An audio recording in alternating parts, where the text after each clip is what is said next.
అందరికీ నమస్కారం. ఈరోజు బంగారం ధరలకు సంబంధించి కొంత తగ్గింది. బంగారం వచ్చేసి 22 క్యారెట్ గోల్డ్ ₹350 తగ్గింది. మార్కెట్లో 1,24,500 ఉంది 10 గ్రాములు.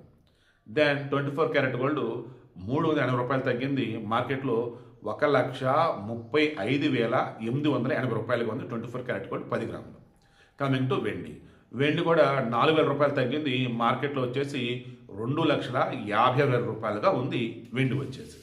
సో కొత్త సంవత్సరం సందర్భంగా నేను మరలా చెప్తున్నా, వెండికి సంబంధించి రిస్క్ ఫేస్ చేస్తామనుకుంటే భారీ లాభాలు ఉంటాయి.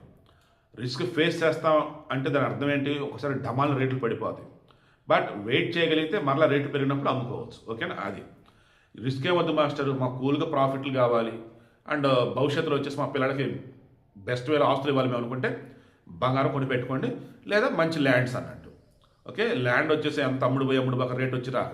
బట్ ఇక్కడ బంగారం విషయంలో లాకర్లో పెట్టుకున్నా కూల్, లేదు ఇంట్లో దాచిపెట్టుకున్నా కూల్. సో అంతమంగా డబ్బు ఉంటే బంగారం కొనడం అత్యుత్తమం. కొంచెం రేట్లు పడుతున్నట్టున్నా మరలా పెరగడం అయితే ఖాయం.